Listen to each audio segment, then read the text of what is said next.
Hey everyone, and welcome back to Art a la Carte. I hope you're ready to play some sports because we're going to draw some sports people. Before you guys who don't really care about sports click off going, I don't want to learn how to draw sports, this is actually a really important lesson.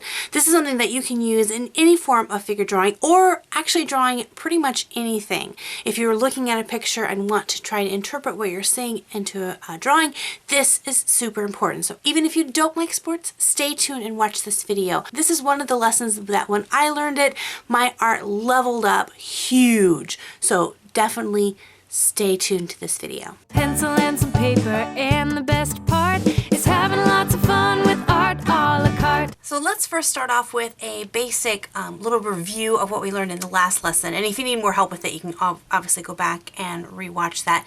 But you want to look for that central motion line, that line that's just really going to show the force and the angle. So like with this picture of a basketball player, I have this really great arch.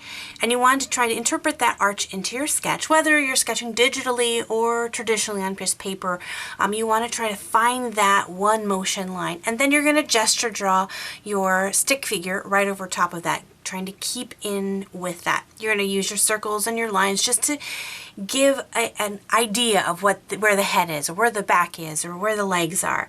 Now, after you get to this point, now you're going to start with this new kind of step, which is referencing your reference lines. So now I'm going to begin looking where things intersect. So I'm looking at the angle of the head versus the angle of the arm, and how much of the arm is showing. So this back arm here is showing just a little bit behind the head, not too much, but just a little bit. So if in my drawing my arm is way out or way behind the head, I know I need to fix that. Also, where this arm is connecting to the other arm, where they're overlapping at that point, how that elbow is coming out, that's going to help me to get a more accurate drawing, especially if I'm trying to recreate this drawing line for line as closely as possible. Here I'm going to look, there's a little space right here behind the head. So I know I need to bring back this arm even further. I've got it too far up on the head. I need to have the head a little bit farther away from that front arm. The reason I'm checking all of these things is because I want to duplicate this picture as accurately as possible. So this does take time. This is a more advanced step from just doing the traditional gesture drawing, going back and checking your work. But the benefits for this is you're going to have a more accurate portrayal of the portrait, and you're going to have a better study of the anatomy and how the body works and how it bends and how it interacts with each other. So studying all these things, studying where the end of the ball comes down and meets his shoulder. So I'm finding those lines. You're looking for your, what I call positive and negative shapes. Positive shapes are anything that you can touch. So his arm, the baseball, his clothes are all things you can touch. Those are positive shapes. Negative shapes are the shapes that are around him, and you'll see I'll have more of those. But here I'm drawing a line from the back of his shoulders down to see where it intersects. So I see it comes down right to the back of his hip there, and there's this little kind of triangular shape of negative space there. So I know I can get that arch just right by kind of looking at that negative space there.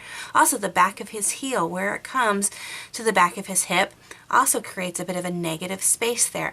When you look at these shapes and you begin to study how they're all put together and how they interact with each other, you're going to find that your drawings are way, way more accurate. So here I'm looking at his shoes. I'm looking at every single part of him, how one leg crosses over the next leg, where those where the knee touches the back of the calf. Now, in the real life, it's not really touching, but in the actual picture, it's overlapping. It's kind of that line is going to be touching that back leg line.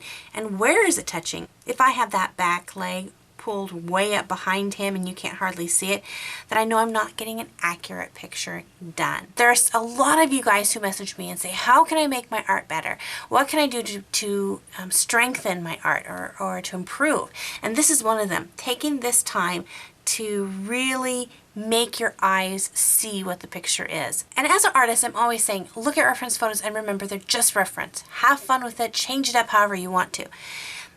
The thing you want to be careful with is, are you changing it because you really want to draw something a little bit different, or are you changing it because you're lazy?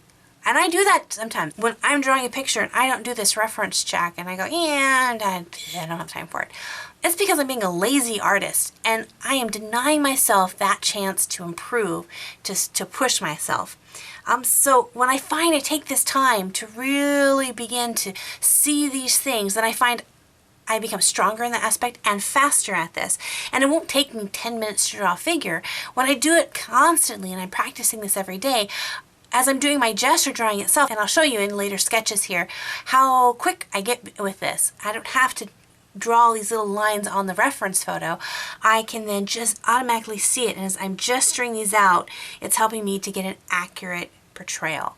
But it's something that I even have to practice with. I can practice it really good and get really good with it, and then maybe I start working on something else and I don't continuously practice my gesture drawing and finding those reference points. And I'll find when I go back to it that I'm weak at it and I have to rebuild that art muscle up.